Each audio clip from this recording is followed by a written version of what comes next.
Okay, everybody. Hello, hello, hello, and happy Halloween. Happy Halloween. You know what? Hey, it's Halloween. That's all I know. That's all we need to know. And I tell you what, guys, yes, thank you very much. Thank you for the gifts. I appreciate it. It's pretty cool, actually. The friends are, thank you, Starla. They're offering some amazing gifts. I appreciate that very, very much. The gifts, quite honestly, on TikTok, we turn right around and support our friends, the MKS Kids Foundation. And so, we appreciate that. They are an orphanage that we're partnering with. Well, guys, look, so we're going to have, thank you. I appreciate that. We're going to have a fun time. Look, it's Halloween. Yes, I love Halloween. And yes, I celebrated Halloween as a child. Oh, my gosh. It's the devil's day. It's the devil's day. Just have some tea. just sit down and have some tea somewhere. So as the English, the tea's the biscuits. Just have some, you need to put a little bit of, a little sauce in your tea. That's okay. That's just chill. Just chill. Take a chill pill. It's going to be okay. All right, everybody. So, all right, I'm Bishop Long. But before we get into the presentation, Mr. Producer, roll that footage. Fans of Bishop James Long, the renowned exorcist and paranormal expert on KGRA Digital Broadcasting. Now you can carry his wisdom with you. Our Bishop James Long collection features blessed apparel such as St. Benedict hats and tees, as well as home items to protect and inspire. Elevate your spiritual journey. Go to kgradb.com/shop and discover the Bishop James Long merch today.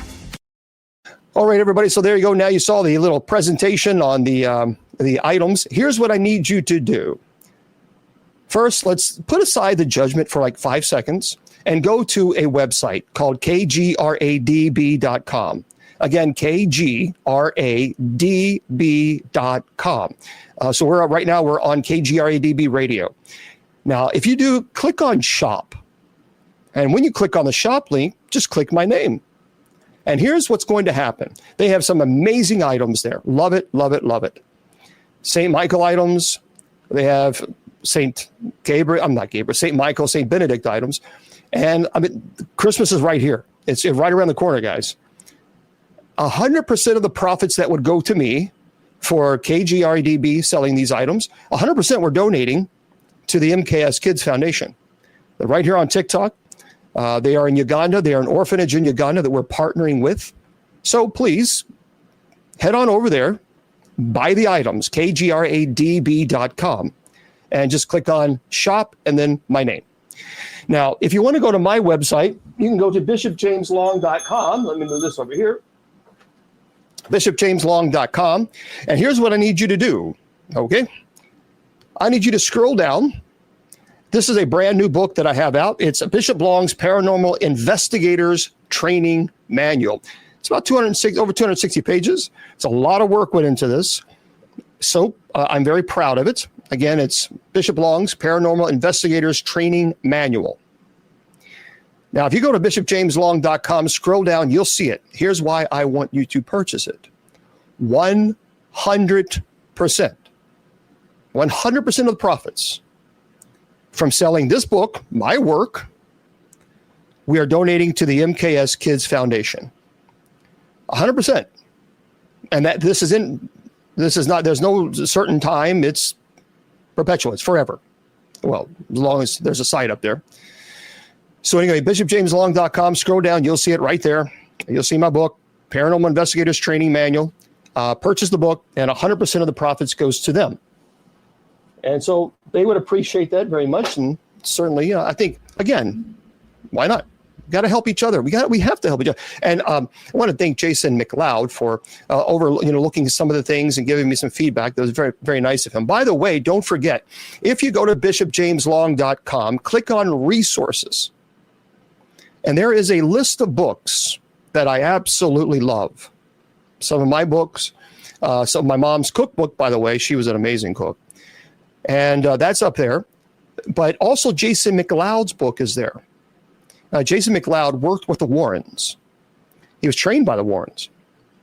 And he has a Dark Siege up there, which is phenomenal. They need to make a movie out of this. They really need to make a movie out of Dark Siege.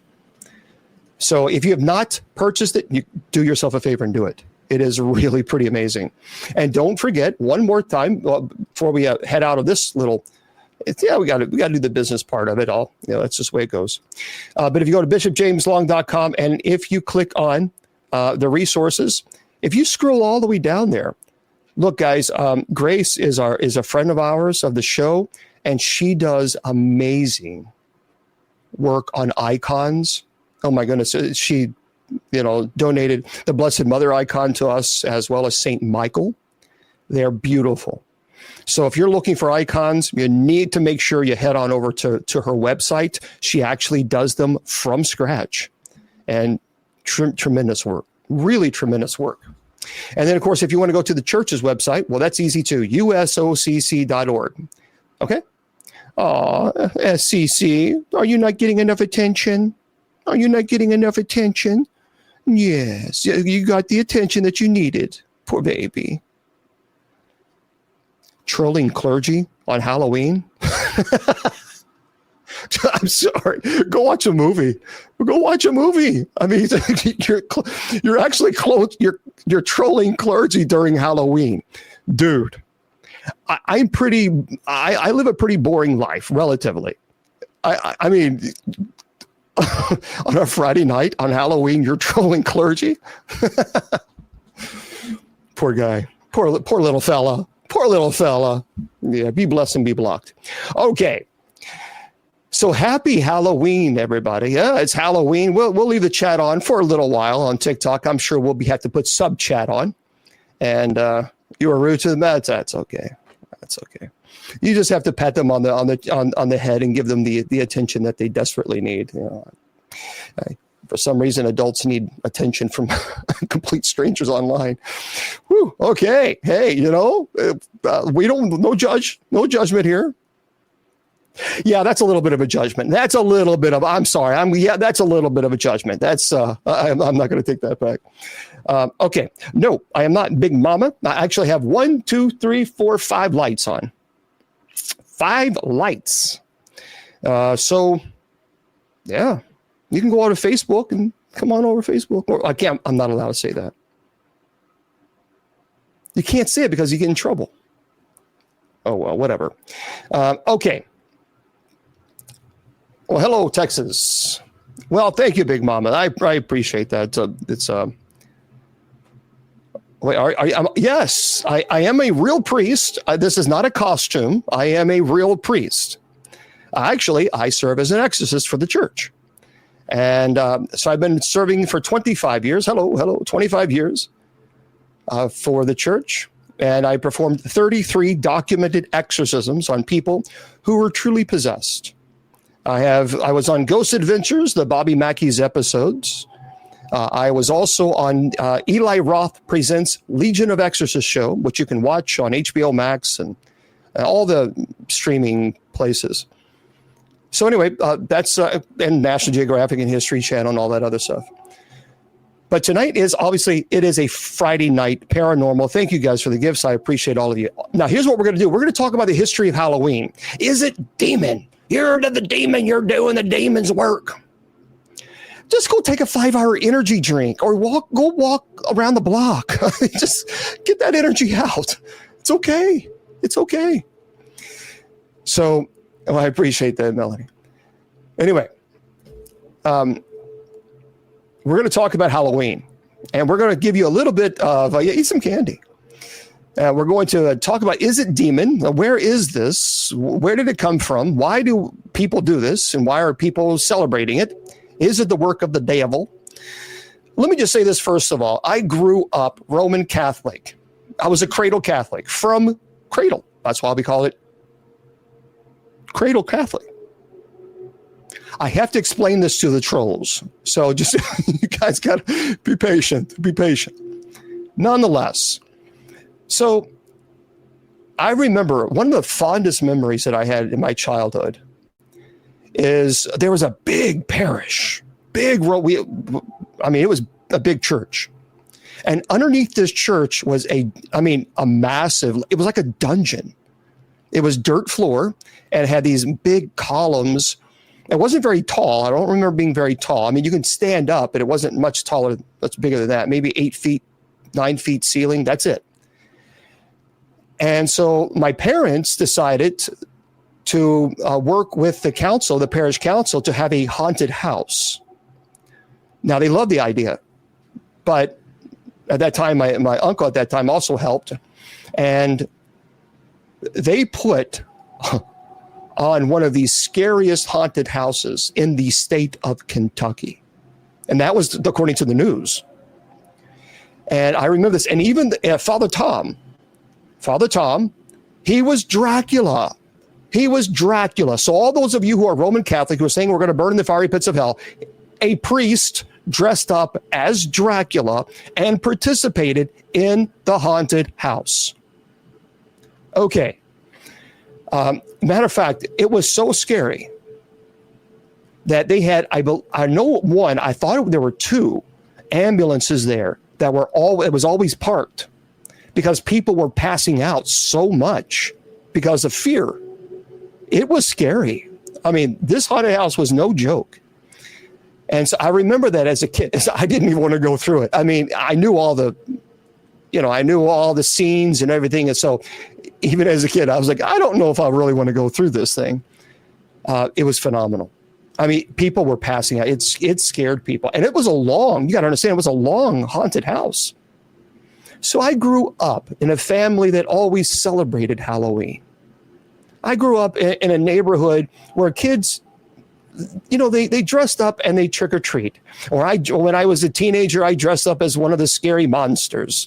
Halloween, like Jason or something, or Michael Myers. And I would have candy next to me and they think it was a stuffed dummy and I would stand up and scare the kids. Look, there's so many people that get so rigid on the rules. You forget to live life.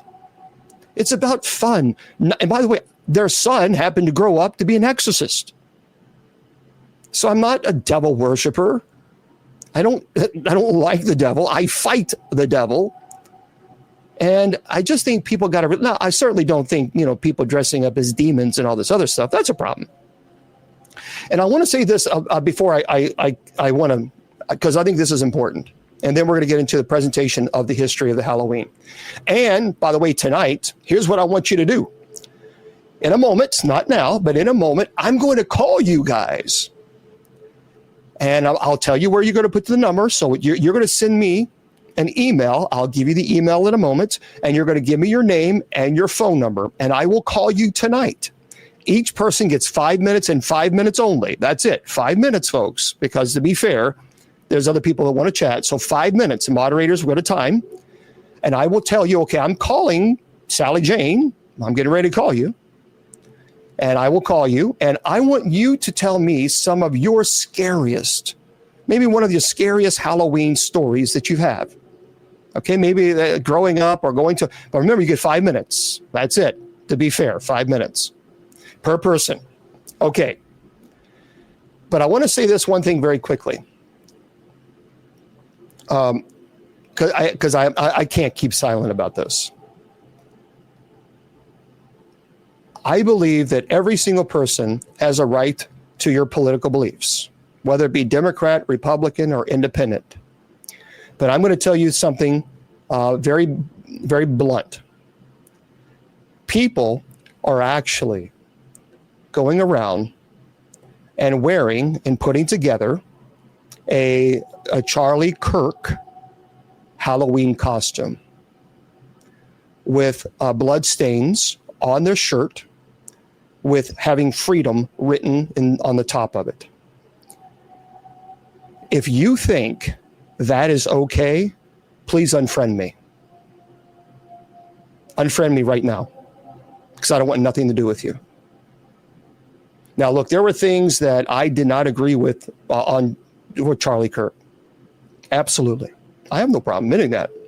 But if you are so mentally ill that you think wearing a white shirt with the freedom on it and then having blood all over it as if, well, it's blatantly Charlie Kirk. If you think that's okay, then you don't even realize the devil has already whipped your ass. and you're just a puppet for it. That is sick. That is demented. That is demonic. It is evil. And if you think that's okay, just unfriend me, because you and I will never see eye to eye on just basic ethics. Never. Never. So I just have to say that. That is disgusting. That was disturbing. And how people think that's funny. Okay, when you meet God face to face, you'll find out how funny that is one day. So anyway, it is sadistic. It is sadistic, and you can go on there. It's on there. It's online. The Charlie Kirk Halloween costume, and people think that they're being funny. No, you're being stupid. You're being demonic. You're being demonic. And that has look. Like I said, you can believe in whatever you want to believe. Your politics is your politics. I don't judge anybody. If they're a Republican, okay. If you're a Democrat, okay. If you're independent, okay. But that goes too far. And I can't, you all know me. I don't talk politics here, okay? But I will not be silent on this. It is evil. So in that case, that costume is just as bad as someone going around wearing a devil costume and saying that you're the devil. Actually, I think it's worse. It is evil. So, just wanted to let you know, people have been asking about that, and I saw it, and I'm appalled. I am appalled. Okay, all right, fair enough. So I just want to let put that out there. You can Google it, but I encourage you. Understand, many of you will probably be sickened. Well, people who have morals and ethics will be sickened. People who are demonically oppressed will think it's wonderful. I would encourage you to take a spiritual inventory real fast before you meet your maker. All right. Oh, goodness gracious. Yeah. So anyway, you can ask a question. Yeah, but keep it, guys. I really want to, listen, I want to, this is our Halloween show. So when I call you, I want you to stick to tell a Halloween story. So you can ask a question, be happy to talk about it. Ask a quick question, but I just really want you to. So we're gonna try to stay focused on that. Oh wow, Charlie! Wow, always muted. Imagine. Okay, so let's get into our presentation of the history of Halloween. Okay. Yeah. What are you gonna? And we'll talk about that in a moment. So later on, I'm going to be calling you. And I'll tell you what to do. Okay, excellent, Patty. And I'll thank you. I'm glad. And I will be calling you guys today. I'll let you know in about a half an hour what email to send your number to. All right, so today's presentation is going to be the fascinating history of Halloween. And as we approach this spooky season, it's a perfect time to delve into the origins and the evolution of this beloved holiday. Moderators, let me know if the chat gets too bad on TikTok. Just let me know, and I'll be happy to put the sub chat on. I'd rather not, but I will. Okay, so we're going to explore the ancient roots of Halloween, its transformation throughout the centuries, the customs, traditions associated with. So let's embark on this, okay? Hello, Wales. Welcome. Okay, our story begins thousands of years ago with ancient Celtic festival known as Samhain. Now, some people would say it's Samhain. It's officially pronounced as Samhain. Some people say it's Samhain. Well, we saw that on the Halloween movie. They pronounce it as Samhain. It's Samhain. And Samhain marked the end of the harvest season and the beginning of winter in the Celtic calendar, which was celebrated on the night of October 31st. And it was believed that on this night, the boundary between the living and the dead was blurred. Spirits could freely roam the earth. And to ward off malevolent spirits and honor the deceased, the Celts, what they did is they lit bonfires, and they wore costumes made from animal skins. And they also left food and offerings outside their doors to appease the spirits. So this ancient festival laid the foundation for many of the customs that we actually associate with Halloween today. Now, for those of you who know that I always like to teach. That's a passion of mine. So what I want is to teach about us. Yep, you do, Fletcher. So one night a week, we dedicate to the secular world, the paranormal, one night. The rest of the week, we pray, and we have night prayer, and we have Bible study. Okay. So with the spread of Christianity, thank you for sharing, by the way, and thank you for the gifts. The Celtic festival of Samhain underwent a real transformation. Okay. And this transformation was pretty powerful. In the 8th century, Pope Gregory III designated November the 1st All Saints' Day, also known as All Hallows' Day. And the night before, October 31st, was also known as All Hallows' Eve. That eventually became Halloween. And the Christian influence brought new elements to the celebration. The practice of honoring saints and martyrs on All Hallows' Day merged with existing Celtic customs. So, by the way, the tradition of souling emerged. And souling means people would go door to door offering prayers for the dead in exchange for money or food.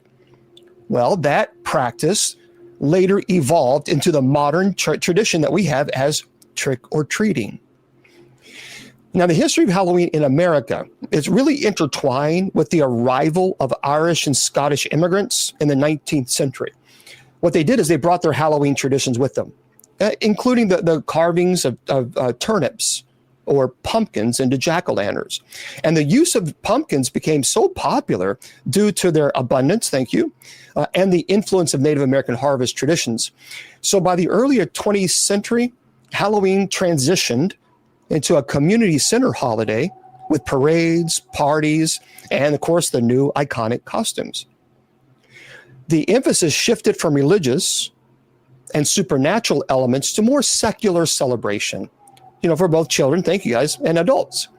So in the mid-20th century, Halloween became more commercialized and influenced by popular culture. The rise of mass media, movies, television, played a significant role in shaping Halloween as we know it today. And again, for those of you who are just joining us, we're talking about the history of Halloween, where it came from, why we celebrate what we celebrate, and what it all means. And trick-or-treating, by the way, became a widespread tradition. Children going door to door to the neighborhoods, dressed in costumes, collecting candy. Hello. So then Halloween parties, haunted houses, festive events, it become an integral part of celebration that we know today. Yep, just started. Now, while Halloween is most commonly associated with Western countries, its popularity has spread globally. And actually, in recent years, Halloween gained traction, thank you, in various parts of the world, including Asia and even Latin America. But it's interesting because each culture incorporates their own unique customs. But I want to go into a deeper explanation of this, because there is so much when you look, and I love the fact that many people don't know the Samhain. When people say it, drives me crazy. It drives me crazy when people say that. Samhain. Okay. Yep. So let's go into the deeper explanation. I'm a nerd, so I'm going to go into history because I love history. So as mentioned earlier, the ancient Celtic festival as Samhain played a significant role in laying the foundation of Halloween. So the Celts, they inhabited areas of present-day Ireland, the United Kingdom, France, and they celebrated Samhain on the night of October 31st. That was a huge festival. It marked the end of the harvest season and at the beginning of winter.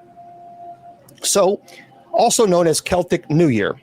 Now, the Celts, but they believed on the night of Samhain, the boundaries between the world of the living and the world of the dead, they were blurred. This is where we get that. A lot of people talks about how the veil is thinnest on Halloween. Well, that's where we get this. They believe that the spirits of the deceased will return to earth, along with other supernatural entities, and that belief led to customs, rituals aimed at appeasing or warding off these spirits. So bonfires, it was huge, played a central role in the Samhain celebrations. The Celts, they would light bonfires, and that provided warmth and light during the long winter nights. These fires were also believed to have protective and cleansing powers. They believed it drove away evil powers or spirits. And people would gather around the bonfires, wearing costumes made from animal skins, and engage in various rituals. And additionally, the Celts would leave food and offerings outside the doors to pacify the wandering spirits. And they believed that providing these offerings, they would ensure the goodwill of the spirits, protect their homes, their crops from any demons. Now, the concept of divination was also closely associated with Samhain. It was believed during this time, the veil between the worlds of the dead and the living, it was so thin, it was possible to gain insight into the future. So people would participate in various divination practices like apple bobbing, mirror gazing, performing rituals to predict marriage prospects or fortune. So what happened when the Romans conquered the Celtic territories, their own festivals merged with Samhain. And one such festival was Feralia. And that was held in late October to honor the dead. Another was Pomona. That was a Roman goddess of fruit and trees. So from Pomona, we get the association of apples with Halloween as a symbol of harvest. So it's important to note the details of these ancient Celtic celebrations and the rituals. They're not extensively documented. So a lot of this is folklore. Thank you. However, it is through these ancient traditions and beliefs that the roots of Halloween, as we know it today, began to take shape. So let's go into the Christian influences on Halloween. In the 8th century, the Catholic Church, they sought out to Christianize pagan festivals and customs, thank you, including the Celtic festival of Samhain. And Pope Gregory III designated November the 1st. Thank you very much, Starla. Thank you. It's beautiful. So Pope Gregory III designated November the 1st as All Saints' Day, also known as All Hallows' Day, to honor saints and martyrs. And the evening before, October 31st, came to be known as All Hallows' Eve. Again, it turned into Halloween. And by aligning the new Christian holiday with the existing pagan festival, the church aimed to provide a religious alternative, transforming the meaning of the celebration. So the intent was to shift the focus from pagan beliefs and practices to a Christian context. And then with the introduction of All Hallows' Eve, Christian elements began to intertwine with the existing customs and traditions. For example, the practice of souling emerged during that time. So again, as I said, that souling is S-O-U-L-I-N-G. Poor Christians would go door to door, offering prayers for the dead in exchange for soul cakes, which were small round cakes made with spices and currants. So instead of judging, why don't you actually watch? I want you to listen to the presentation and then learn the history of it. And then you can understand, in fact, why Halloween is what it is today. Okay. So the practice later evolved into the modern day tradition of trick-or-treating. And during the medieval period, mumming or guising also became associated with All Hallows' Eve. Thank you. Oh, sorry, I'm not talking to you. You're always very kind. Thank you very much. Thank you, guys. Please keep in mind that I have multiple platforms running right now. So I have two computers, this computer and this computer. So a lot of people are sending me messages on Messenger and other places as well. Thank you. Okay. What was mumming? Well, mumming involved wearing costumes and masks while like performing plays or songs. And that was often with themes of death and the afterlife. So guising referred to the practice of dressing up in disguises and going from house to house, singing, performing in exchange for food and treats. And as Halloween continued to evolve, new Christian traditions and customs became intertwined with the festivities. So the use of soul lights, thank you, the use of soul lights or candles, they were placed in hollowed out turnips and later pumpkins. This is why we have lights in the pumpkins. It began to symbolize the souls trapped in purgatory. That's pretty, see, for me, I love history like this. So when you see a jack-o'-lantern with a light, the reason is it was an intertwine of this soul lights or candles for praying for the souls in purgatory. And these carved vegetables eventually transformed into the iconic jack-o'-lantern that we know today. Now, it's important to note that while the church attempted to Christianize Halloween, some pagan elements persisted and blended. Thank you very much. So the belief in supernatural beings, like such as ghosts, witches, and other spirits, they continued to be a part of the Halloween folklore. So Christian influences on Halloween brought about the establishment of All Hallows Eve, the practice of souling, and the emergence of trick-or-treating, as well as soul cakes, mumming, guising, and the Christian elements combined with the ancient Celtic customs, which shaped what we know as Halloween today. So how did it get from this to America? We talk about the Celts and a little bit of history of this.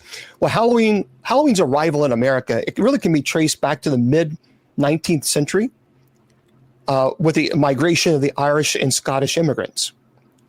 Absolutely, Christians can celebrate Halloween. Look, I've said this in the very beginning for those of you who are new. I serve as an exorcist for the church. I grew up Roman Catholic. The Roman Catholic priests celebrated Halloween. We had a huge haunted house at the church in the basement for Halloween. So yes, I think people get to the extreme on this. So the immigrants brought with them their Halloween traditions and customs. Okay, so Irish immigrants in particular played a significant role in shaping the American Halloween that we know today.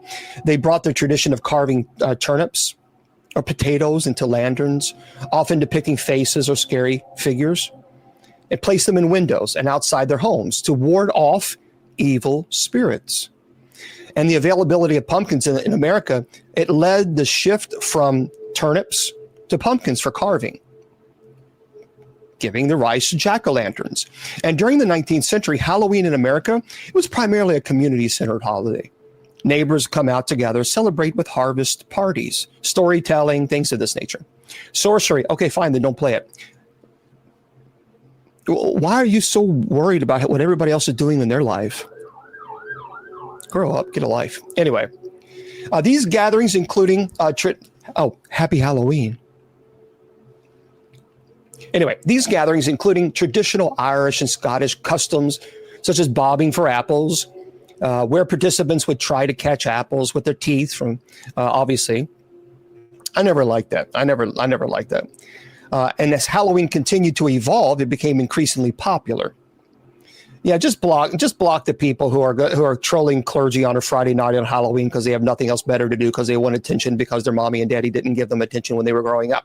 In the late 19th and early 20th centuries, Halloween parties and parades became common, with people dressing up in costumes and masks, and the costumes often drew inspiration from folklore, mythology. So the commercialization of Halloween, it began in the early 20th century. Yeah. With the production of the Halloween-themed postcards, decorations, and costumes. Now, the holidays started to appeal to a broader audience, including children and adults. The emphasis shifted from religious and supernatural to more secular celebration. And again, trick-or-treating, as we know it, emerged during the time. But we know the souling was very important at that time. And you got to remember, it really gained popularity in the United States in 1930s and 1940s, the trick-or-treating. And over the years, Halloween became deeply ingrained in the American culture. In recent times, by the way, Halloween has expanded beyond traditional boundaries, gained popularity in many other parts of the world. It's been really a global celebration. I think maybe the people who don't like Halloween, is it because you don't have a costume? No. They don't have a costume. You're mad? I'm sorry. Some friends on TikTok are angry. They don't have a costume. You could dress up as Mr. Producer, but then you would really scare everybody. You don't want to do that. Okay. So let's explore the modern day customs and traditions. Well, okay.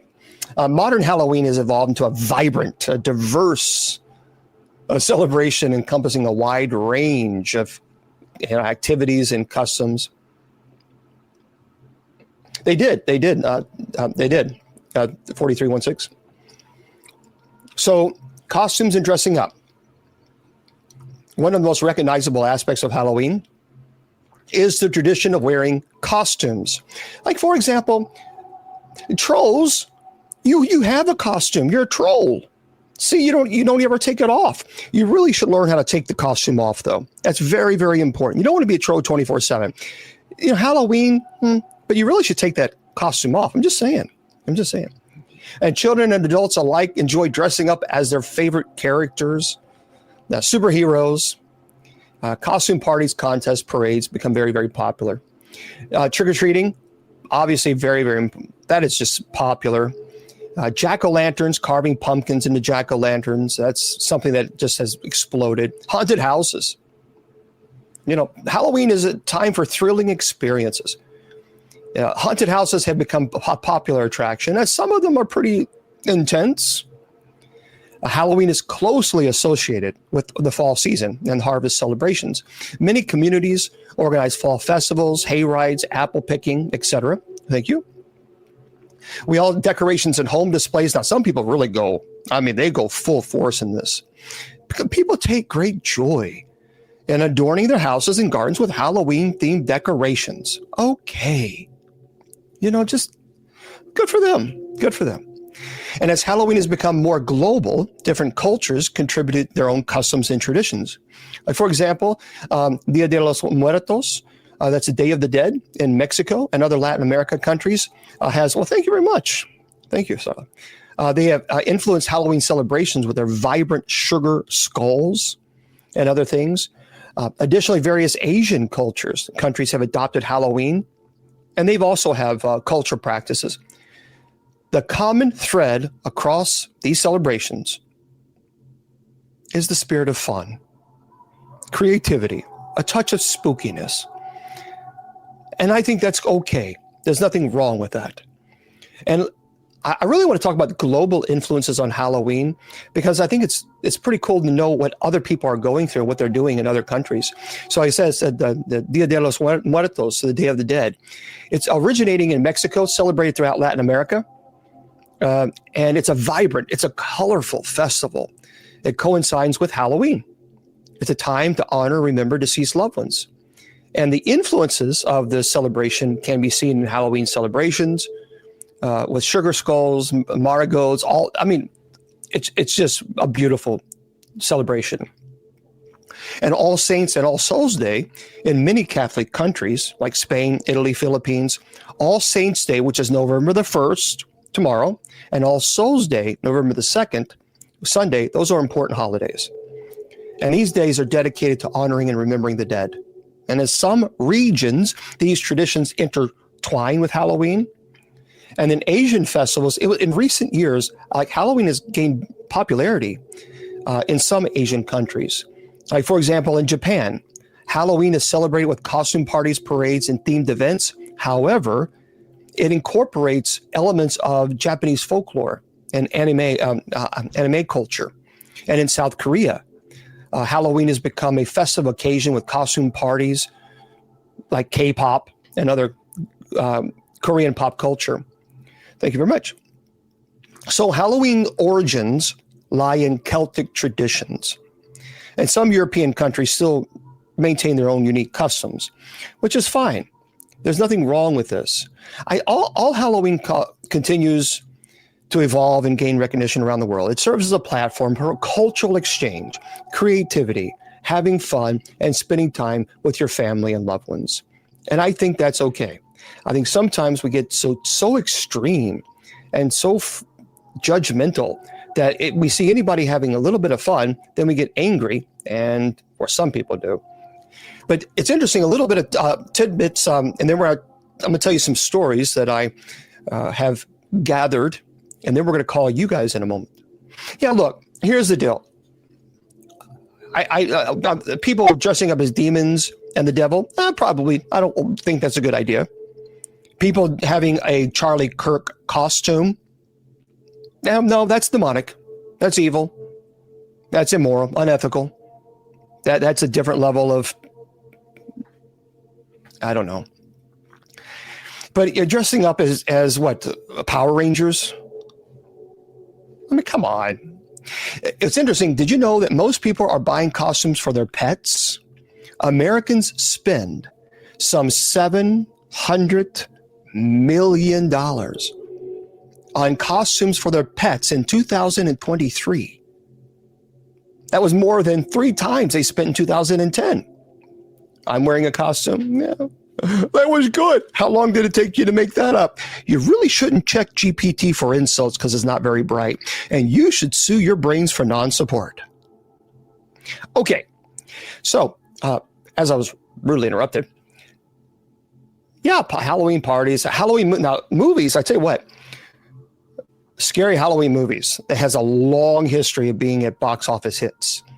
Classic Halloween movies include like Halloween franchise. Man, based on 1978 original film. That was phenomenal. I remember that. I remember the Halloween 2 coming out. That was, I'll never forget that. Yeah, the Souls Cakes was interesting. The American tradition of trick-or-treating, again, it goes back to the early days. The distribution of soul cakes, it was encouraged by the church as a way to replace the ancient practice of leaving food and wine for roaming spirits. So the practice, which was referred to as going a-souling, it was eventually taken up by children who would visit houses and given food and things of this nature.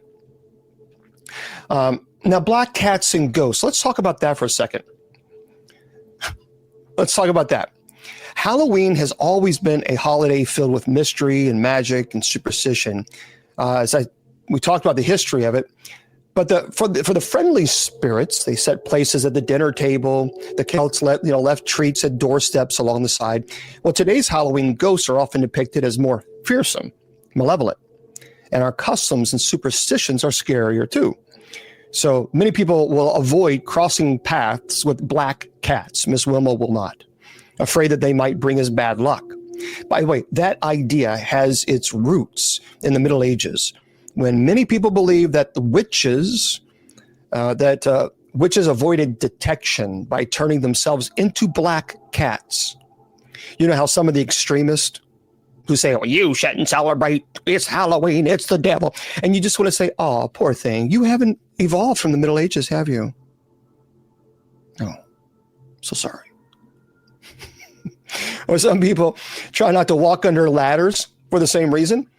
Well, the superstition may have come from ancient Egyptians who believed that triangles were sacred. So I'm telling you, by the way, for those of you who don't know, matchmaking and lesser known rituals, some of these are crazy. Many had to do with helping young women identify their future husbands, reassuring them that they would someday, with luck, by next Halloween, be married. So the 18th century Ireland, a matchmaking cook might bury a ring in her mashed potatoes on Halloween night, hoping to bring true love to the dinner who found it. In Scotland, fortune tellers recommended that an eligible young woman name a hazelnut for each of her suitors and then toss the nuts into the fireplace. The nut that burned to ashes rather than popping or exploding, the story went, represented the girl's future husband.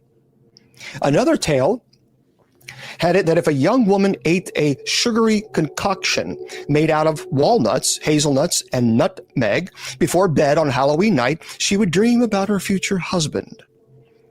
Young women, by the way, tossed apple peels over their shoulders, hoping that the peels would fall on the floor in the shape of their future husband's initials.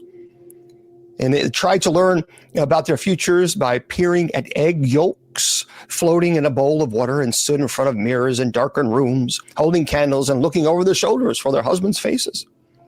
And there were other rituals as well. Some of them are like, well, that's interesting. But yeah. Okay. Right. Absolutely. The black cats, I'm not really big into the superstition, but there are many people that are. Okay, so here's what we're going to do. I'm going to tell some scary Halloween stories that people have shared with me. Now, some of the people swear that these stories are real. Now, you can say, yeah, or you can say, what? It doesn't matter to me. If, in fact, you believe them, you believe them. If not, that's okay. No, I do not believe that black cats are bad or evil, demonic. Not at all. Not at all. I think they're black cats. So thank you very much, Susan. I am not a superstition kind of guy at all. I'll walk right underneath the ladder and not give it second thought. I'll open an umbrella which I've done. Matter of fact, when we had Miss Wilma on with us, well, she was on the phone. She was very superstitious. I had a umbrella right there open when I was doing a show. So no, I'm not. Does it increase in Halloween? A lot of people think that it does. It is interesting. I get a lot more alleged activity or reports of activity on Halloween. But as far as do I see an increase in possession during Halloween? No. So I don't. Okay, here's the first story that I want to share. And then soon I'm going to be giving you an email. And in that email, you're going to put, if you would like for me to call you, we'll be live. I will call you and I want you to share your scary story for Halloween. Okay? In a moment. You're right. And Kitty, actually, a lot of people talk about, the Middle Ages, the Black Plague. Well, here's what happened. The cats, black cats, especially cats, were kind of banned or outlawed or unalived, which was kind of stupid because they believe it was all witches. And unfortunately, they unalived so many cats that the mouse population exploded. And that really just exacerbated the problem for the Black Plague because of their ignorant superstition. And that's what happens when you have people who are uneducated and who are so extreme in their religious views. Sort of what happens today. Okay. First story I want to share with you. It comes from a person who I know. Her name is Sarah. It's a pretty straight edge person. Not the type of person that lies. So Sarah says on Halloween night, Sarah was handing out candy to neighborhood kids when a man in a tattered clown costume, tattered means torn. Gotta be fair. A tattered clown costume approached her porch. His costume was dirty. His face was pale, smeared makeup. He didn't say anything, but he held out a small box. So, feeling uneasy, Sarah asked him to leave. But he just stared at her with his cold, she described it to me as dead eyes. There was something about this person that she told me that was so frightening that she had nightmares. It really startled her. So later that night, Sarah received a phone call from an unknown number. The guy didn't want to leave. And then finally she said, look, if you don't leave, I'm calling the police. I don't want whatever's in this box. Just go away. So later that night, Sarah received a phone call from an unknown number. A distorted voice whispered her address and said, I'll be there soon. So that was it. She was done with Halloween. She locked all the doors and windows. She called the police. And when officers arrived, they found the box that the man had actually handed her. Inside was a photo of Sarah's front door, taken just minutes earlier. Here's the problem. The photo was taken from inside the house. The man was never found. Now that is terrifying. Yeah, Sarah, she's pretty legit. I mean, it was inside. Help you with what? Yeah. Okay. Now look. Yeah. I'm going to have to upload and fix the website for people who have demonic issues because there was some change, and so we have to fix that. So, okay, the next one, a buddy of mine named Jake. I've known him for about 10 years. And Jake is a volunteer firefighter. So a pretty straightforward kind of a guy. So Jake and his friends, they decided to explore an abandoned house in their little small town. He said this was when they were like teenagers. So they just decided to go out and just do it for Halloween. The house was rumored to be haunted. It was abandoned. But when they arrived, he said the house was nowhere to be found. They walked around the block multiple times, but the house had completely, he said, vanished. It was replaced by an empty lot that had been there for years. So as they turned to leave, Jake's phone buzzed, and with a video message showing that the house was fully there. It had a silhouette watching them from the upstairs window. And when they showed the video to locals the next day, no one had ever seen the house. They have no idea. They can't explain this. Let me do a puzzle. That's very interesting. I'm not really sure how that would happen, but I think, well, you know, he's probably a teenager. They probably got a little confused, disoriented, turned around maybe, but they got a some type of video. The next one is Emily.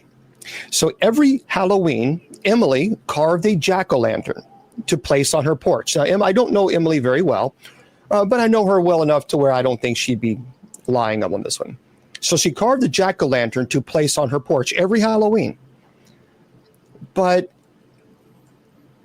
she claims that when she blew the lights out in the Halloween, she would hear a voice.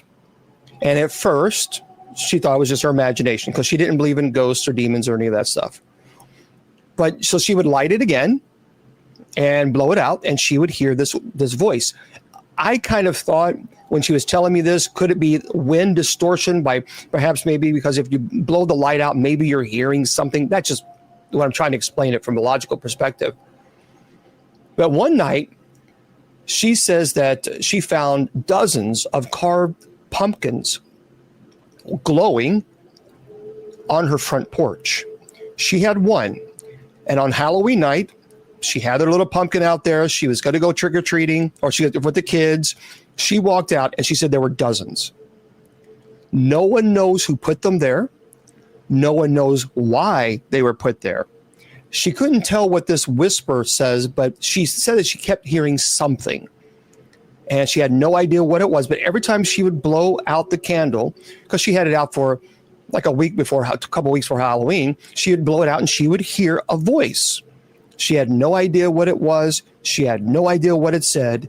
But on Halloween night, she was inside. She came outside, trying to get ready for Halloween, put the candy outside, and there was dozens of pumpkins. Even to this day, she has no idea why. So Lucas found an old vampire. I do not know Lucas, so I can't verify if this is true. But Lucas found an old vampire costume in his attic, and he decided to wear it to a Halloween party.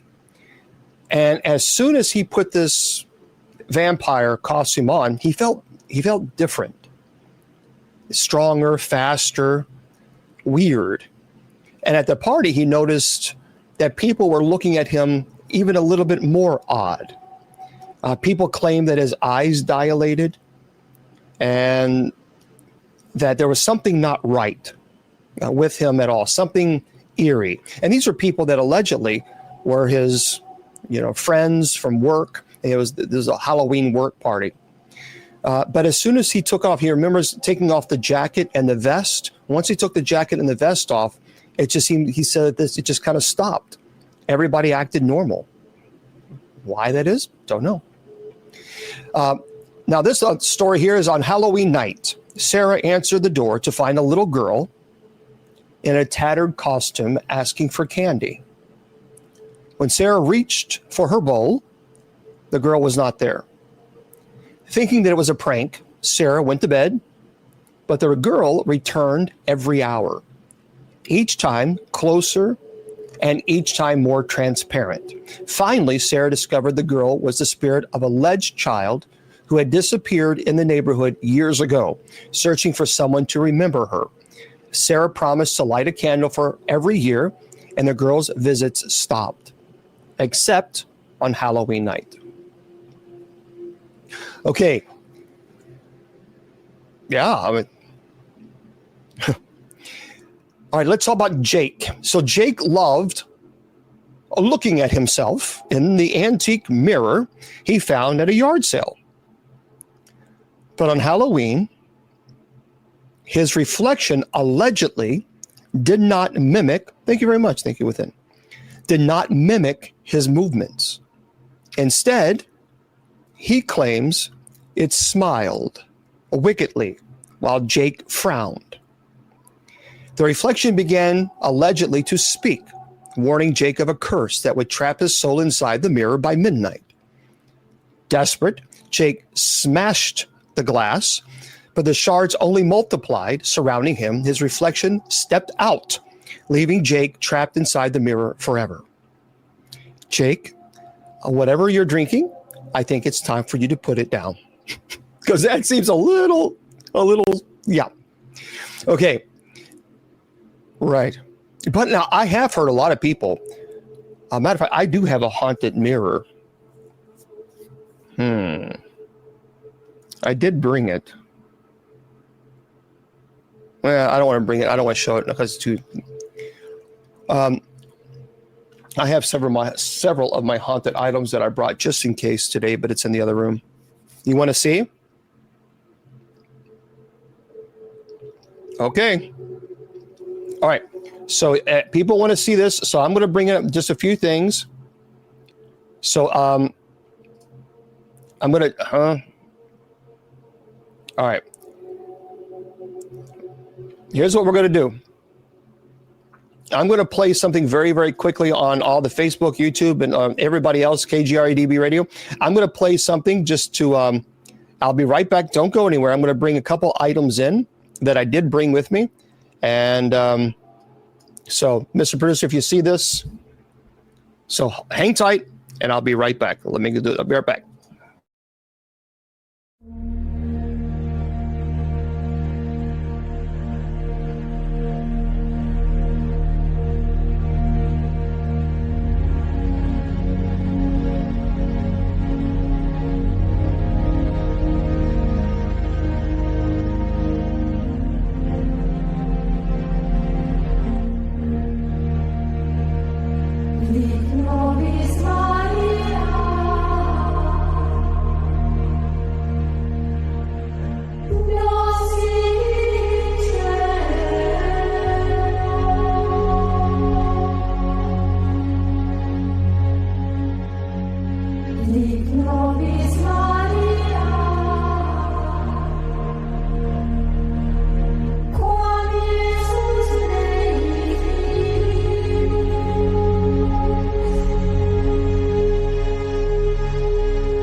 There we are. This was a, this is a mirror. It's a very simple mirror. I have blessed it, and I'm going to tell you the story behind this. So a family, well, not a family, a mom was a single mom. She was kind of heavy into the dark stuff. And I mean, really heavy. I should say that. And so she would do seances and she would use Ouija boards.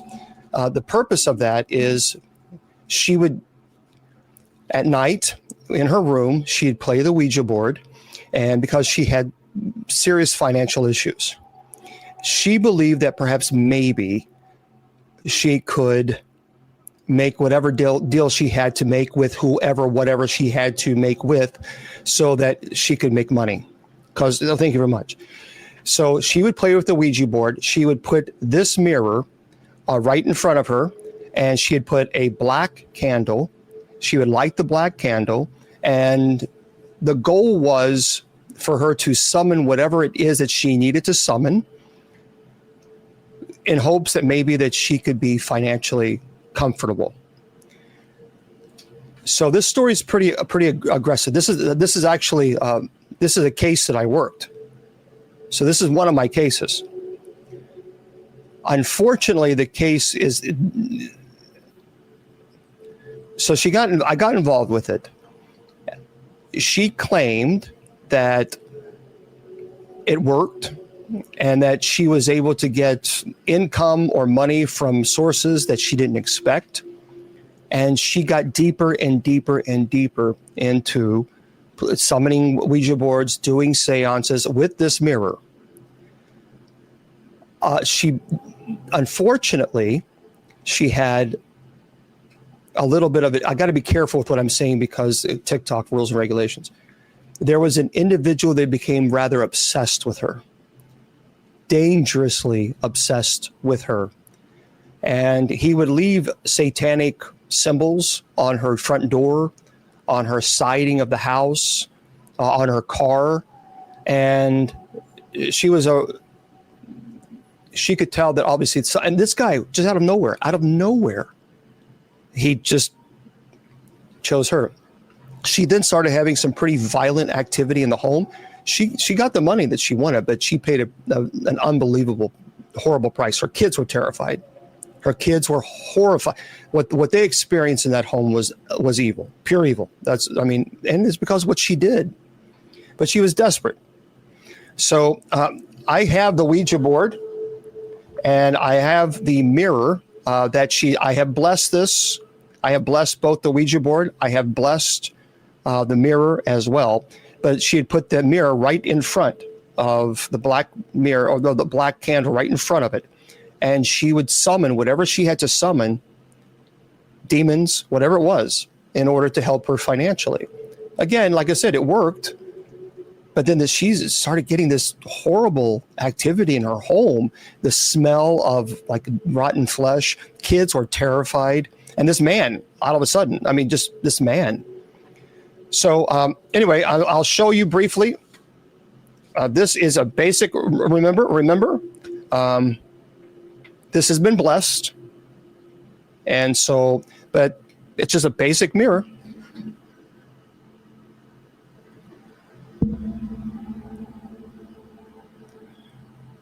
And it's interesting, you can kind of see something there. Well, that's it's kind of hard. That's what it looks like.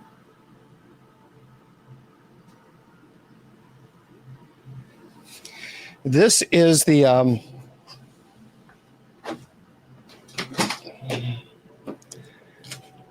and this is the board that she used for her seances.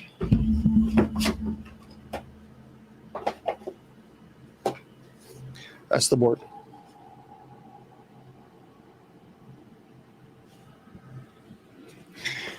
So I went to her home and I did a prayer of deliverance and the minor rite of exorcism. I blessed the kids. There was some really serious violent activity in that home. What she did was really, I understand people get desperate, but the problem is that she got really, and she read online from people saying that, well, this is spiritualism, this is okay, it's not going to hurt you. Well, see, that's the problem when you read crap like that online, and then people fall into this, like, well, that's a problem. Okay, so here's what I want you to do. Let's do this now. If you would like for me to call you and you want to be on the show, gotta fix this jack-o'-lantern. This is what I would like to do. Yes, she was delivered. I want you to send me an email. And here's the email. First, all I want you to do is put your name and your phone number. Don't forget your area code.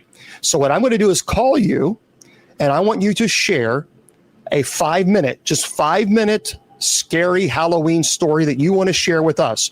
Remember, it must be 5 minutes, and then we're going to say, well, I'm sorry, we're going to go on to the next person, to be fair, okay? Because I know a lot of people want to talk. I get it, but we got to be fair to everybody. Here's the email address. Very simple. bishopjameslong@gmail.com. That's it. All one word, bishopjameslong@gmail.com. We're not talking theology right now. We're not talking about, look, this is one night a week where we have our Paranormal Friday show. So we talk theology every single day. Every day. And I answer your theology questions every day. This is one night a week. We're only focused on Halloween scary stories, guys. Come on. Okay? To be fair. So bishopjameslong, LONG.com. And by the way, if you're overseas, I can't pay for overseas. Come on. So Bishop James Long, I wish I could, but I cannot do overseas. I mean, if Skype was still around, sure. But unfortunately, Skype's not around anymore. Dumb. I wish they were, because if they were, I'd be more than happy to have this and call you. I could, but no. Okay. Gmail.com. That's right. So bishopjameslong@gmail.com. Don't forget, all you got to do is put your first name and then put your phone number. And then, well, thank you very much. Thank you. I appreciate that. I don't really do a whole lot about WhatsApp. I don't do a whole lot of WhatsApp. Okay. If you're cursed, why do you think you're cursed?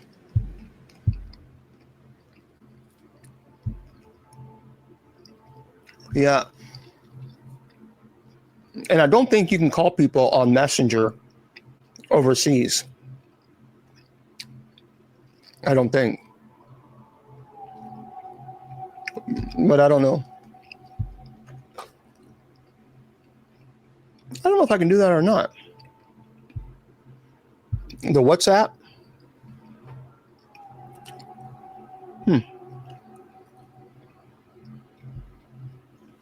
Maybe I can. I don't know.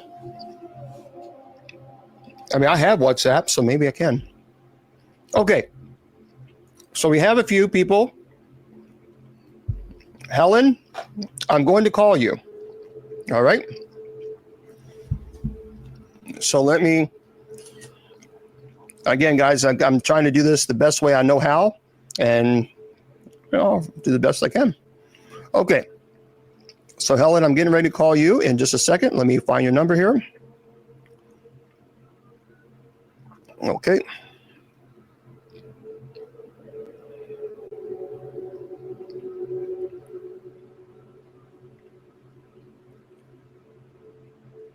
Oh. Sorry, one second. Sorry, guys. I'm trying to do the best I can. It's not like I have a staff.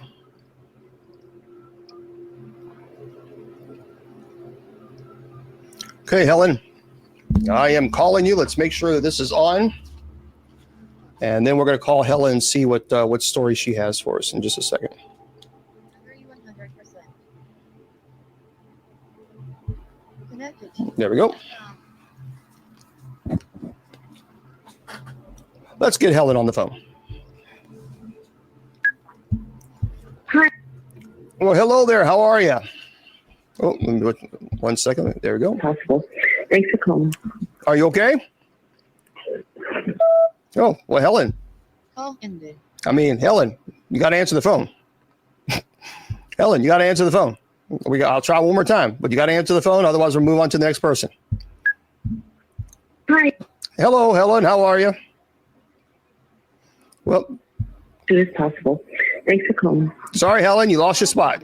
We're moving on, and that's the way it's got to be. And we tried, Helen. We tried, but you got to answer your phone, guys. You got to answer your phone.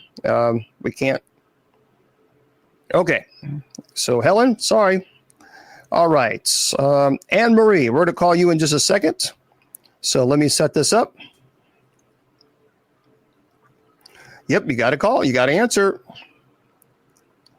All right.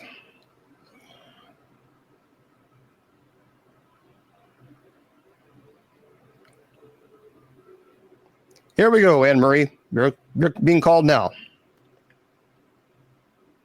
Welcome to Verizon Wireless. Your call cannot be completed as dialed. Please check the... Folks, you got to answer the phone. It did ring. It did ring. There's nothing I can do about that. Call Helen again. Hi. Please leave your name and number at the tone, and I'll get back with you as soon as... That's Helen's number. So, okay. All right. We're going to move on. Yeah, we pray the St. Michael prayer during night prayer. Okay, Anthony. So St. Michael prayer is, we'll do that tonight during a night prayer. I don't know what in the world this is. Nope. Move on. Okay. Try this one.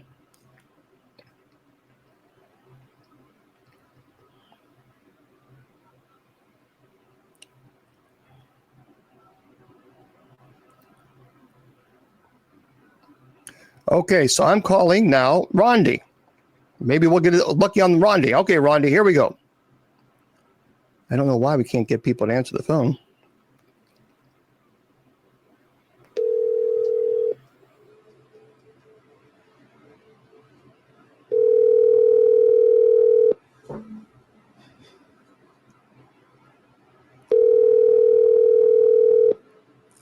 Folks, you've got to answer your phones. Bishop James Long at gmail.com. Hello. Well, hello, Rondi. How are you? This is Bishop Long. Hi, Bishop. Hey. So, yeah, you're the only one that's answered the phone. I'm not understanding why people leave a number. They don't answer. Kind of strange, isn't it? It must be Halloween. I think they're doing tricks on you, Bishop. They're doing tricks on me. They are. So you have a story that you want to share with us? Yeah, I really do. Like on Halloween, it doesn't happen every Halloween, but on occasion, there's like a bowling ball that goes from the rafters across the top of my apartment, and then it goes all the way back. So I'm kind of scared to be here by myself on Halloween. So wait, you're saying a bowling ball goes to the rafters to what? It sounds like a bowling ball when you put a bowling ball down the alley. I gotcha. And I can hear it vibrate and feel it, and then it goes back to the other side. And Halloween's kind of really scary for me. Now, does it only happen at Halloween, or does it happen any other time? Only on Halloween for that, but I've had other occasions where I can hear a person coming up my steps. There's 20 steps to get where I live. Walk down the hallway. I can hear keys jingle and trying to enter the apartment.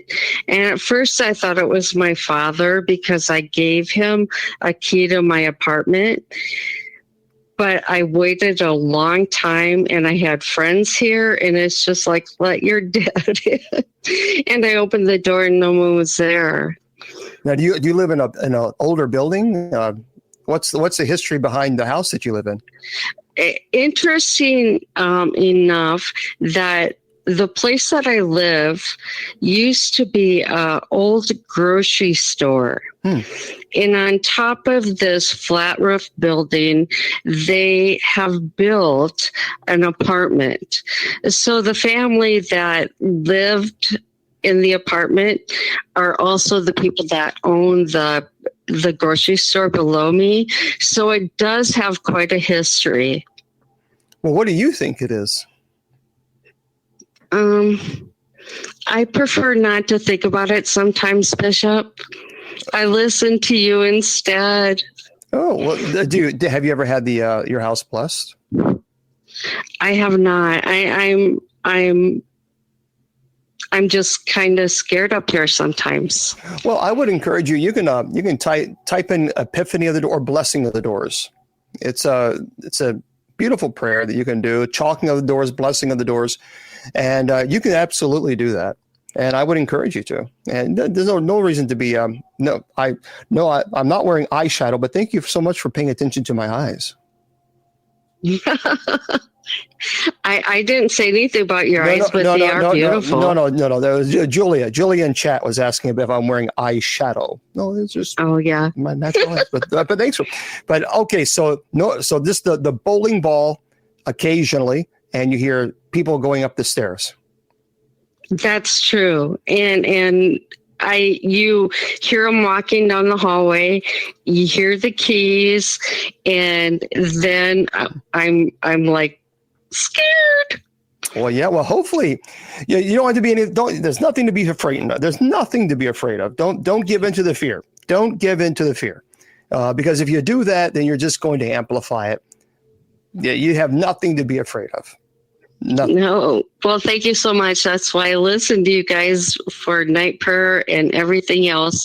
And I thank you for that. Well, absolutely. And thank you for sharing your story. I appreciate it. And you have a happy Halloween. Thank you, Bishop. God bless. You too. Bye-bye. All right, everybody. Well, that's Rondi. Well, there we go. So that worked. That worked out. See, so it's working. The phone is working. Okay. So we have Starla. Starla, I'm going to give you a call here. So Starla, be on the lookout. I found a way to do this without looking at my phone and doing this. So that's pretty cool.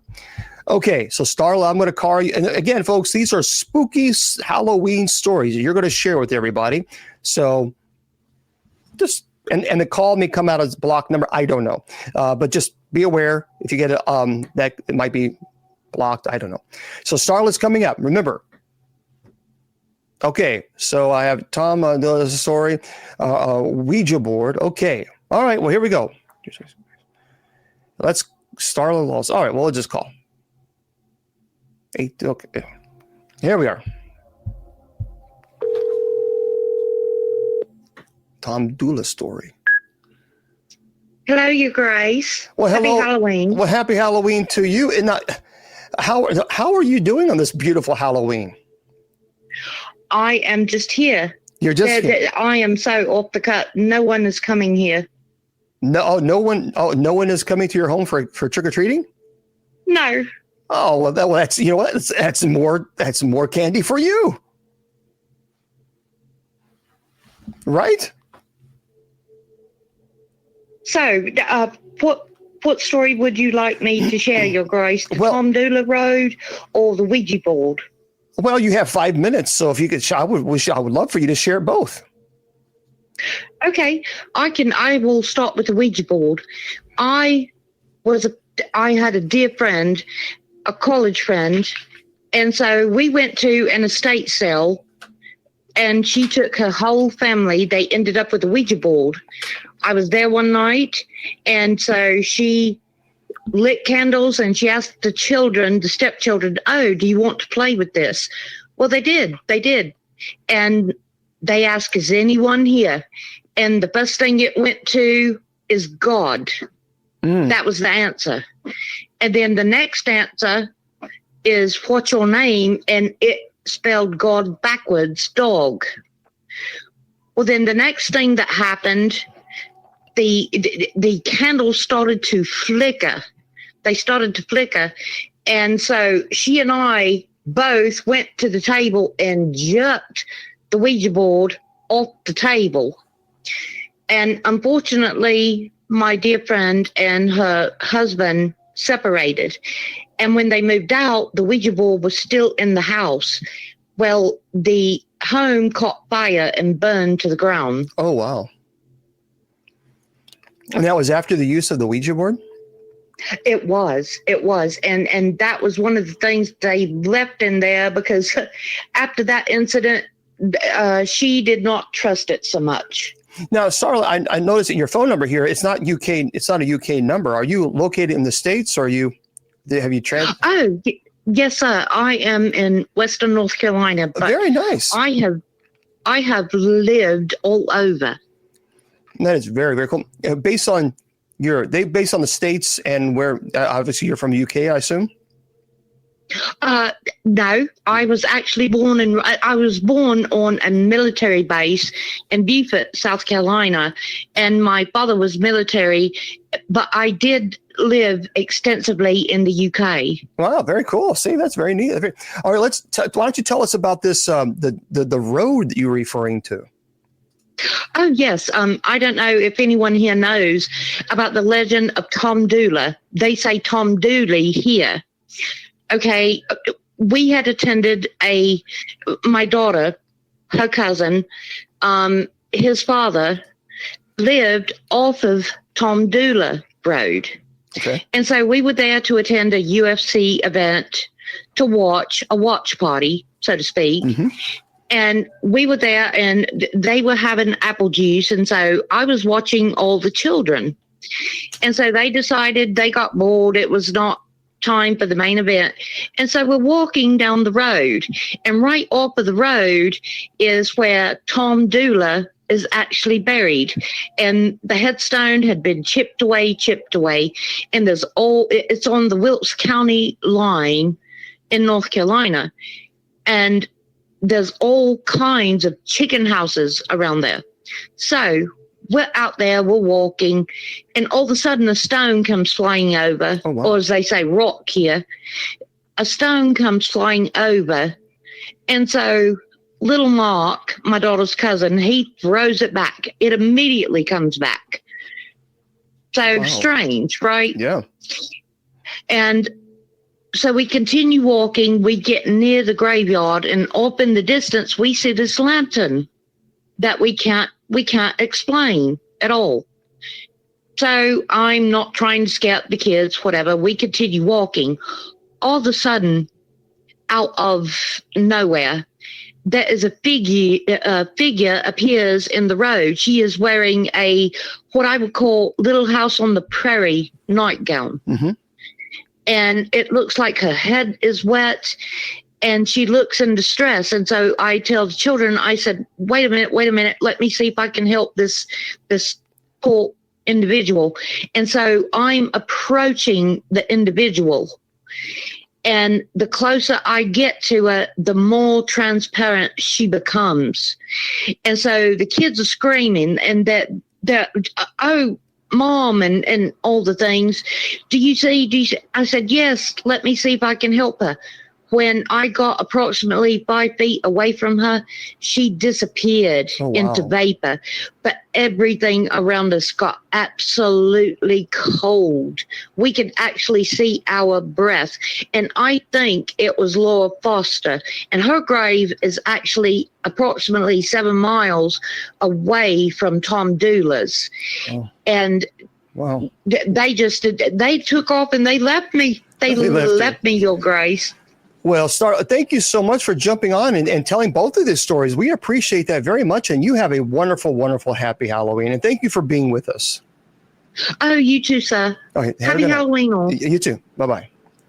Bye-bye. Well, that was nice. That was cool stories, wasn't it? That's pretty cool. All right, let's get into, we're going to talk to Erica. Erica, I'm giving you a call. So, Erica, just be aware that I'm calling you right now. And we're going to chat with you and bring you on. And again, 5 minutes each person, 5 minutes each person, be fair, because we got a lot of people. I'll try to get to as many people as I can. And here we go, Eric. Okay. Hello. Please leave your message for Erica. Okay, Erica, I'm sorry, but I called you, and we got to move on.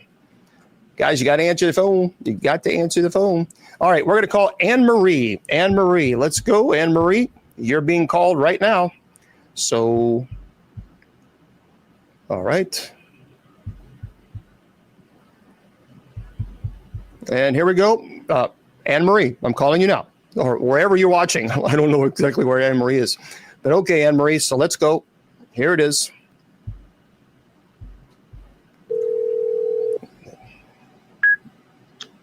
Oh, Well, hello there, Anne-Marie. This is Bishop Long. How are you?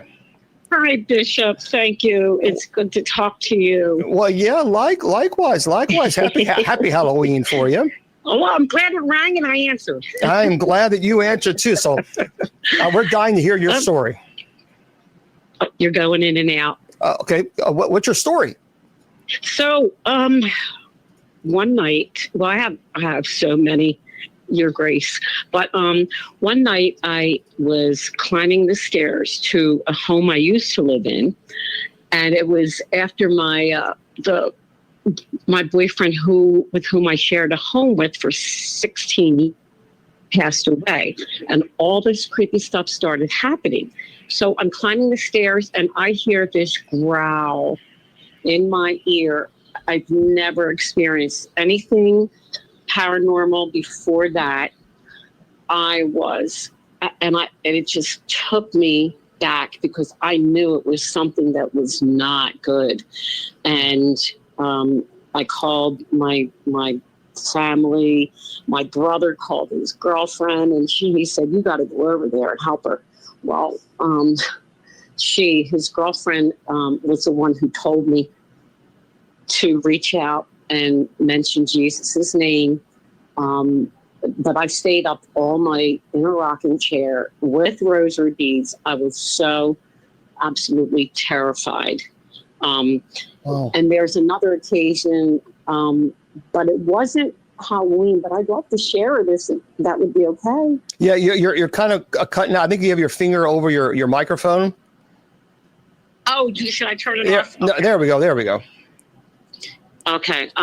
Can I share this other Of course, yeah. event that happened? But it wasn't from Halloween, though. Okay, that's fine. Another scary story. Okay. So after this boyfriend of mine died, my kitchen, I had moved to an apartment after that. I had to sell my home. My kitchen would stir every time he needed to communicate. Like the trash bag would turn over.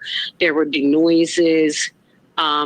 So then I would grab my phone and video, so I would at least get the audio.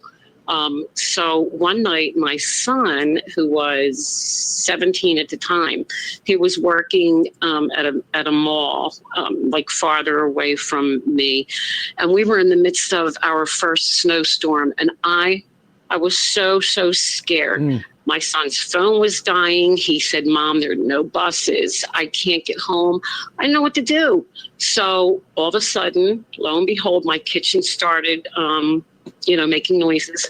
I go in, I turn my phone. I said, my boyfriend's name. I said, at first I would always say a prayer for protection. And I said his name.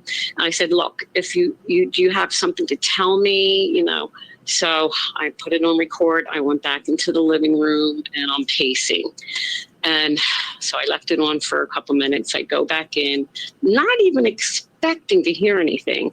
So I listened back and I heard, and I still had the recording, clear as day, but it was kind of whispery. He said, "Anne, rest. Brian is just fine." Wow. I could not believe it. But I felt relieved because he told me he was going to be fine. My son. Do you believe that? Oh, I do. I mean, I've heard. Wow. I mean, people have talked to me many times. I've heard disembodied voices. Disembodied voices, again, for those of you who don't know, disembodied voices, when you can actually hear the voice. That's different than an EVP. EVP means it's a digital recorder. You can't hear it. You play it back and there's a voice on it. But I have absolutely heard disembodied voices before. But that's so you think it was just kind of letting you know? Oh yeah, absolutely. Because he was around me, protecting me from different things, and I think there was something in the house that he, and I still believe his spirit is around me, protecting me. But I don't reach out because I'm afraid to reach out. You know, because I had things that didn't feel comfortable. I also had a white, what I just think it was an angel. I can't explain it any other way. Appear at the bottom of my bed. And I was fully awake, and it was just beaming with light, Wow. surrounded by light. And I said, "Who is it?" And it didn't answer me, but it just poof. Disappeared, but it was a human form because I could tell it was the shape was it, but I couldn't make out any features because of the brilliance of the light. Ever since he died, I've had experiences, but never before. Very well. Well, thank you so much for sharing your stories. We certainly appreciate that, and happy Halloween. And I hope you have a great night. Calling. Thank you, Bishop. I appreciate you. Absolutely. Good night. Okay. Good night. All right, everybody. That was our friend Anne Marie. Rondi, we're going to call you next. I'll get to as many people as I can. Remember, well, so far we're doing good on time. Remember, 5 minutes. That's it. 5 minutes, and then we're going to have to stop. So just jump on and tell us your story. Tell us your Halloween story. Or if you have a scary story that you want to tell us, well, tell us. Well, it doesn't matter. We're having a good time on Friday night on this Halloween special. Yes, I celebrate Halloween. And no, I'm not going to burn in the fiery pits of hell.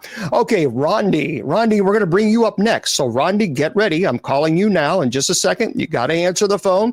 It may come in. I don't know what number. We're just using a studio line, so just be prepared for it. All right, Rondi, I'm calling you right now for your story. Here we go. Okay, Rondi. Oh, Anne-Marie does it? Okay, Bishop. For all other viewers, it does come up as a private number. Okay.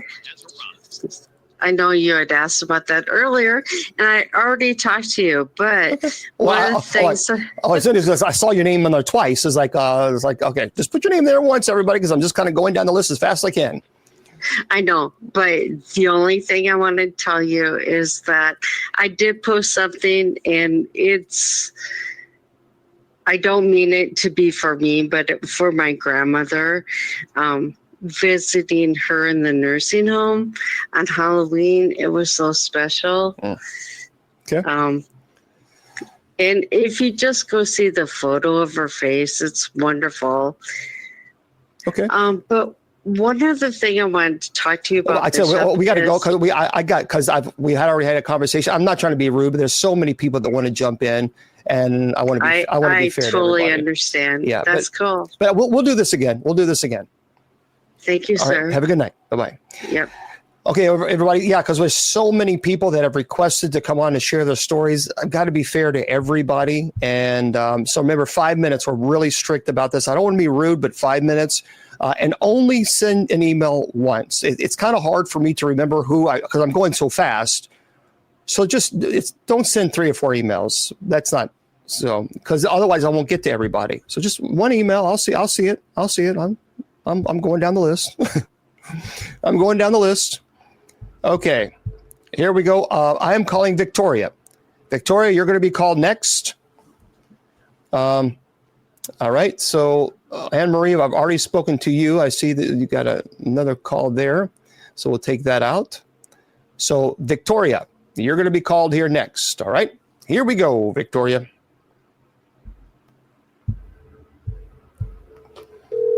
There it is.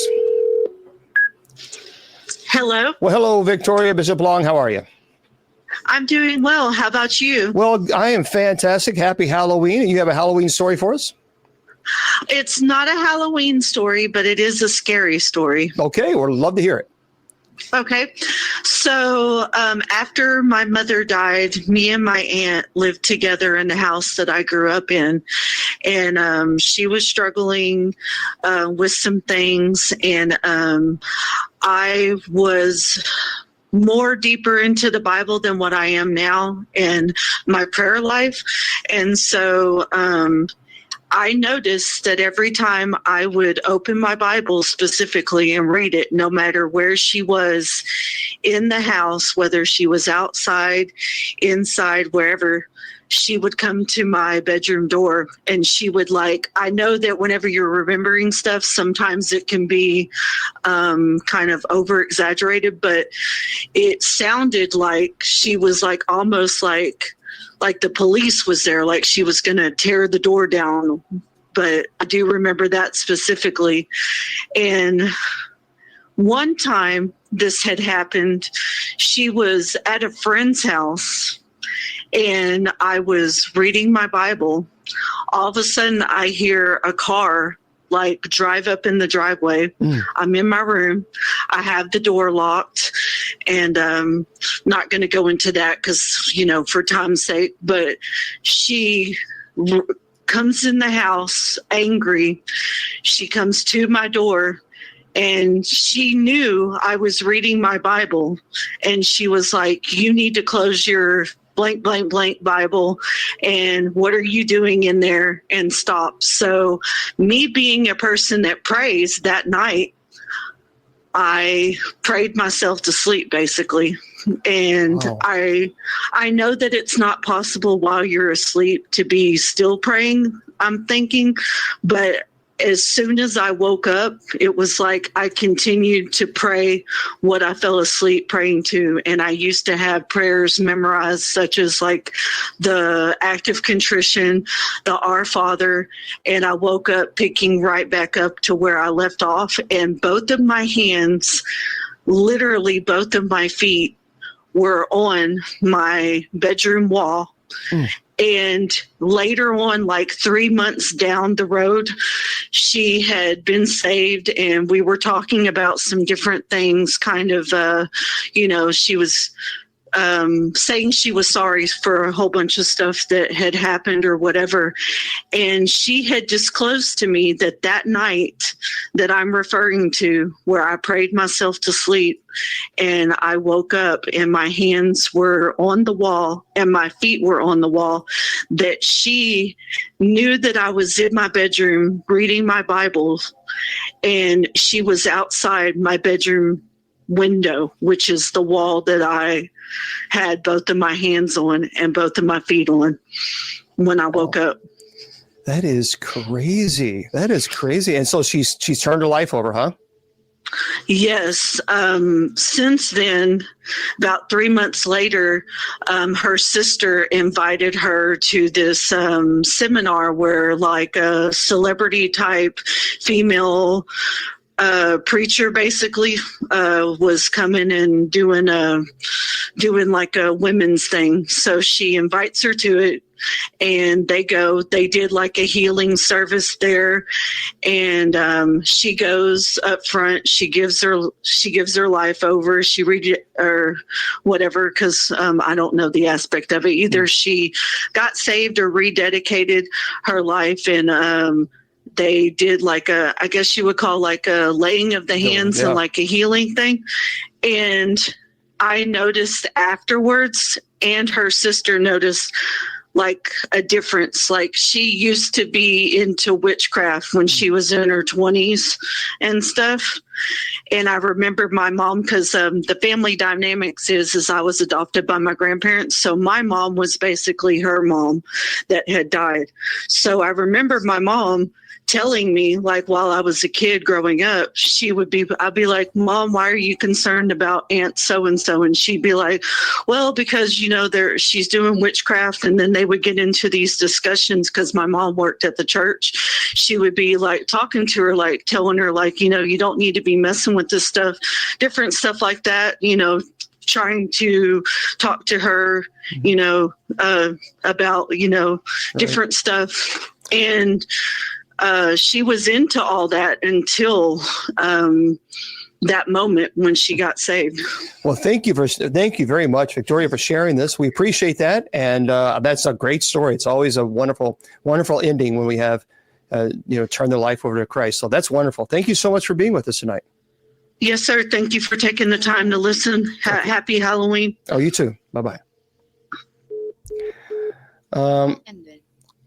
A celebrity preacher laying on the hands sounds suspect. Well, who's celebrity preacher? They didn't say anything about a celebrity preacher.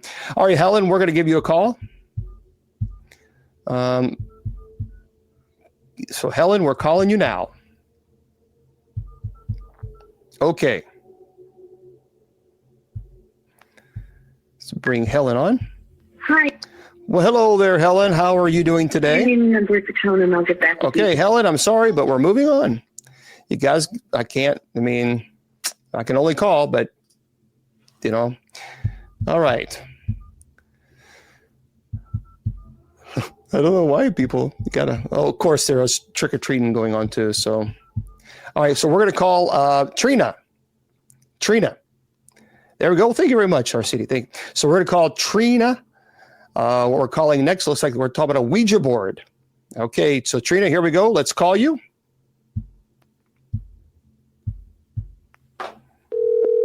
All right.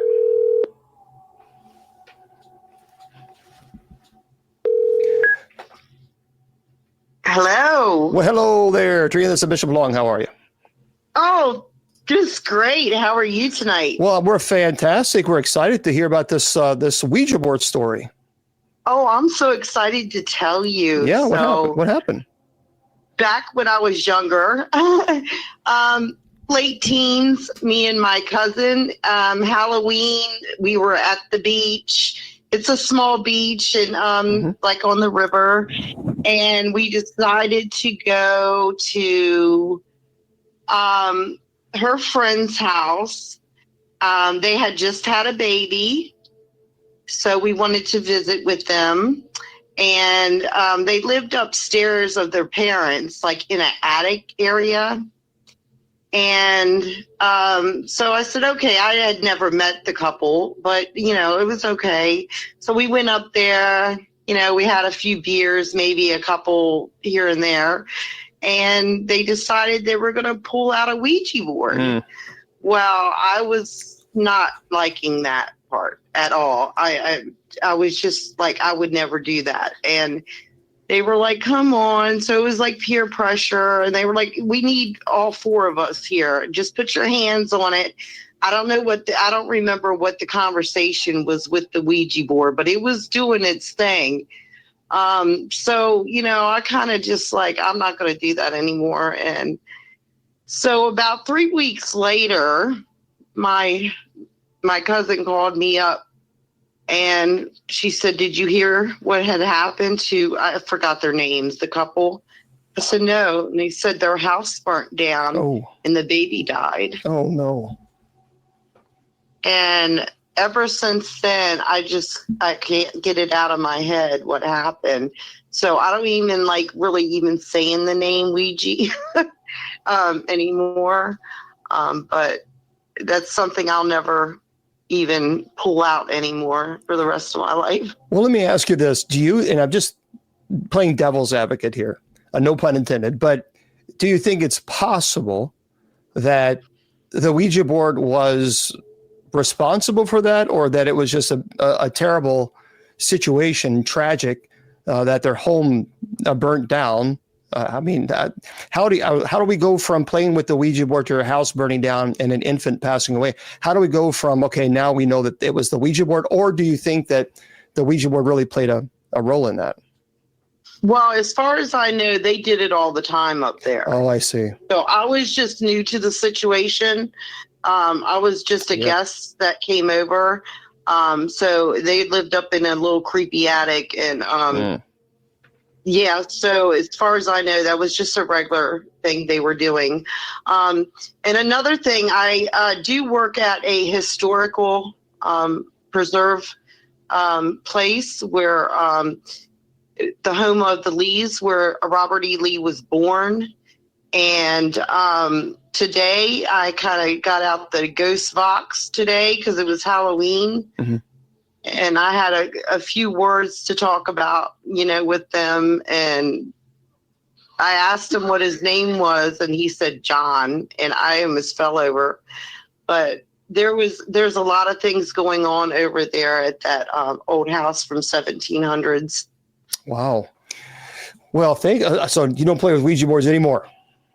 Never. No, good for you. Good. Well, thank you for And sharing. thank you for your beautiful rosary you sent me. Yeah. I love it so much. Absolutely. And thank you for praying with us. Okay, thanks. Have a good night. Bye. Bye-bye. Okay, so I tell you what, we're gonna do one more, Jacqueline, and that's it. So because we will have to wrap it up for Mr. Producer, and I'll stay on TikTok for just a few minutes longer. But on everybody else, let me just make sure we got the right number there, Jacqueline. So you're going to be called. So we got just a few minutes here. So let's call Jacqueline.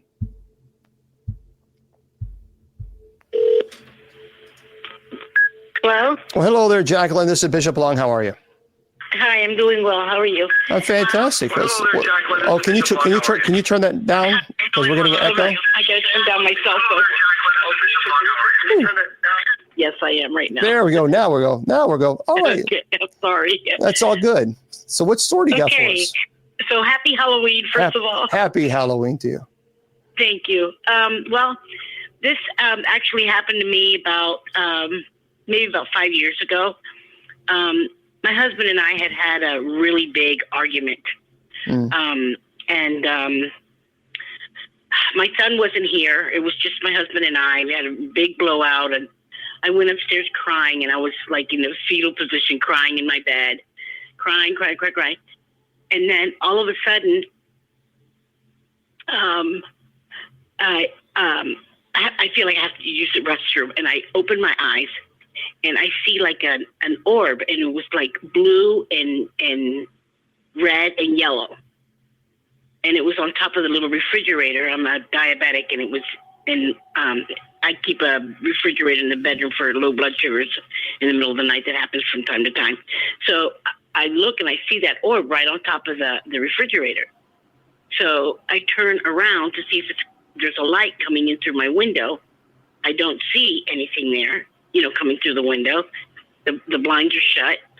So when I go to sit up in bed, that orb disappears. So I said, well, maybe it was because I was crying, and sure, and anyways, I go to the restroom. I go, turn on the light in the bathroom. I use the restroom, go wash my hands. I splash water on my face, dry my face, and I go back and I lay down. When I lay down, I'm laying on my back, and like a few moments later, I felt like someone had from the footboard jumped into my bed next to me, but when I felt that it was I don't know what it was, but I felt that the person just like when they fell into bed, it was softly. They didn't land like really hard like it would be if you would normally jump into a bed. Right. So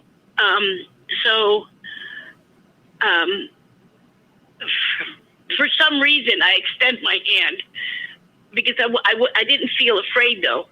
I extend my hand and I feel an arm, a muscular arm, and this body was laying face down. So I was touching the back of the arm where the elbow's at. And I grabbed, how you have that little skin in the back of the elbow? Mm-hmm. And I grabbed that like that, and I started squishing it a little bit. And then I was rubbing the arm. And then all of a sudden, I throw my leg over on their leg. And poof, I passed out. I just went to sleep. The following morning, I wake up and I call my mom. My father passed away when I was 11 months old, 8 days before I turned 1. And I called my mom and I said, Mom, I think I'm losing my mind. I said, this happened to me last night. And she goes, how did you say that this person was laying in bed? I said, he's facing down. And my mom said, don't worry, it was probably your father. Wow. Very powerful. Very powerful. Well, I know, right? Yeah, it is. I wish I could keep you on longer, but we're out of time. Thank you very much. Thank you, Jacqueline, for sharing that story. Bishop. Thank you. Thank you. All right, bye-bye. Bye. Well, these stories are amazing. Absolutely amazing. TikTok, I'll stay with you guys for a little bit longer, but for everyone else, I tell you all the time, your value does not decrease based on a troll's inability or refusal to see your worth. You are priceless, and don't let anyone tell you or convince you otherwise. See you next week.